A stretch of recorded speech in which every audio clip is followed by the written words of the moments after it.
Hello and welcome to this new moon ritual where I will guide you to playfully select a card that is placed below a symbol. So when I show you the image, there will be 3 different symbols, and I'll ask you to just pick the one that feels that it resonates with you either at this time or if it's something that really calls to you on a deep level. So taking a few deep inhales in and out to just ground ourselves, letting go of any expectations. And in a moment, I will guide you to see these 3 symbols and just pick one of them.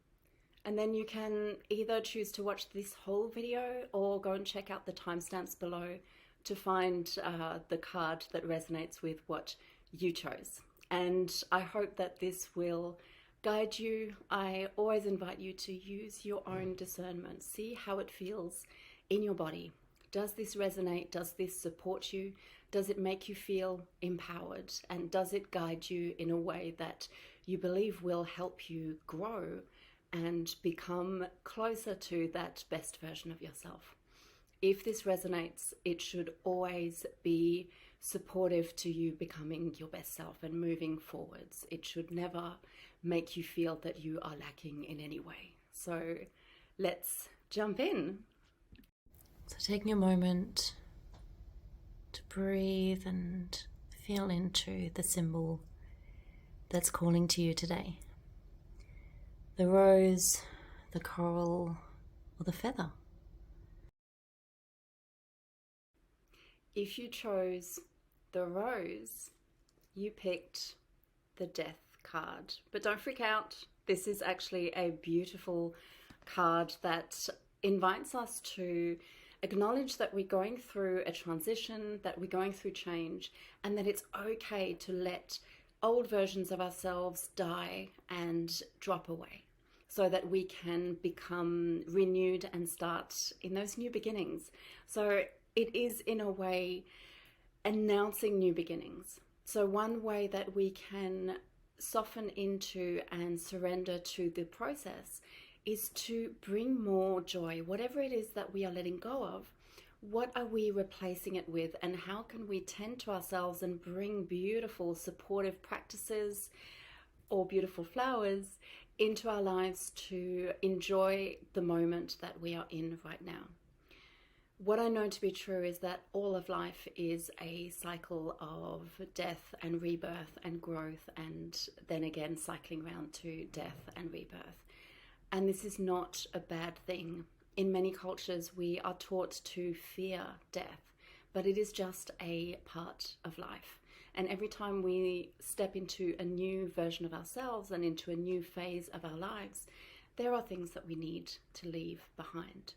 And we can do this with a lot of humility, a lot of gratitude. And to be honest, I really believe that we can do this with a lot of joy and set ourselves up for the new beginnings that are about to make our way into our lives. So these new beginnings may be full of joy and abundance and love and everything that we have desired, but we need to make space with them.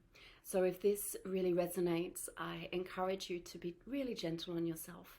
Bring in some supportive practices to move through this stage with grace and honoring yourself in every moment. If you chose the second card, you chose this symbol, you picked the card movement.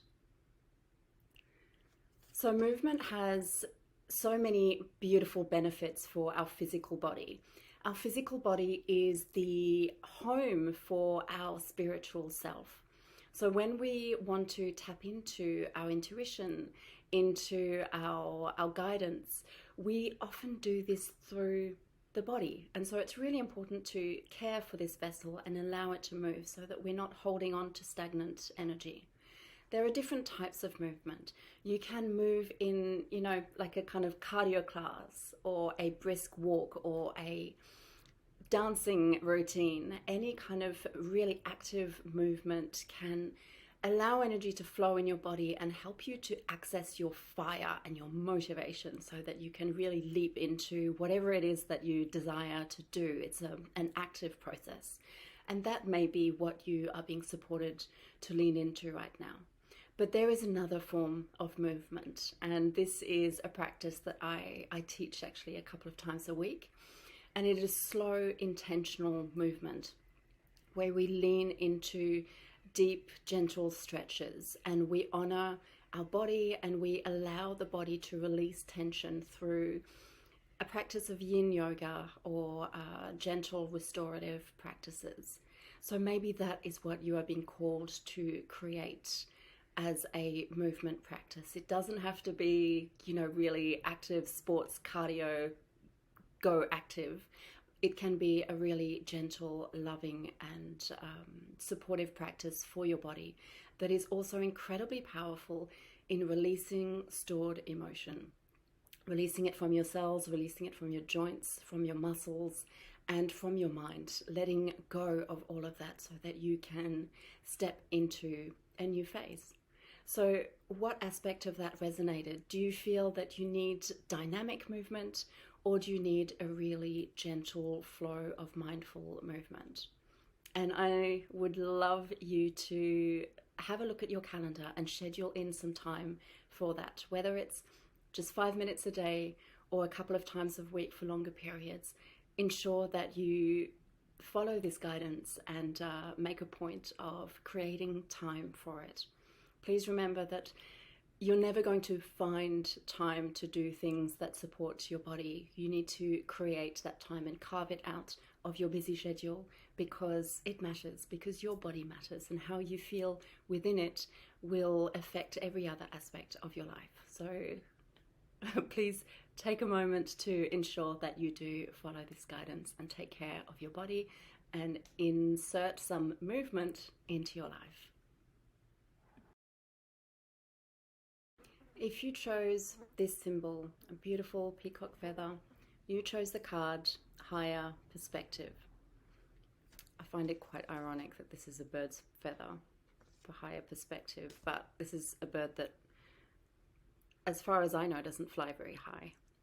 Anyway, let's jump into the guidance behind this card. Higher Perspective is guiding you to see whatever you are experiencing right now from a higher vantage point. So when we are in an experience that is either causing us pain or frustration, it's very easy to get stuck in our humanness and be really resentful or become angry or feel very stuck. But this card is encouraging you to zoom out of the situation and see it from a higher perspective. And I'm not one to tell you to always look at things from a higher perspective. I think that there is great value in honoring our humanness and sometimes being in that discomfort, because those periods of discomfort always have beautiful messages for us and beautiful things that we can learn from why we are feeling frustrated, what we are actually experiencing, and what we can do about it, how we can maybe set healthier boundaries, maybe have uncomfortable conversations, or become the creator of our own experience by bringing awareness to the things that cause us frustration.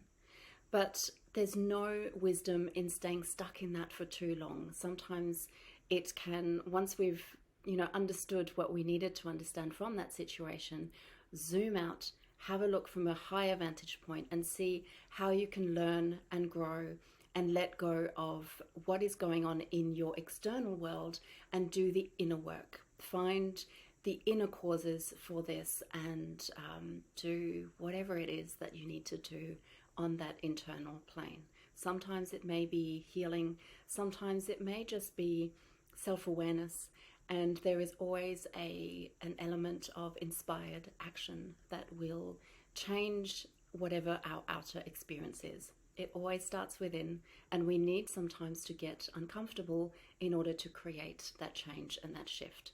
So I hope that supports you. Thanks for joining me for this new moon ritual. I would love to know what card you picked. If it resonated and how you're going to take action moving forwards. I would love you to drop a comment below and let me know if you enjoyed this and you would like me to do more of these in the upcoming months. Don't forget to subscribe to the channel and maybe share with someone who you think could benefit from this. If you felt inspired to take your journey deeper, there are links below to find my website and see how I may support you. Until then, have a beautiful day and I will catch you next time.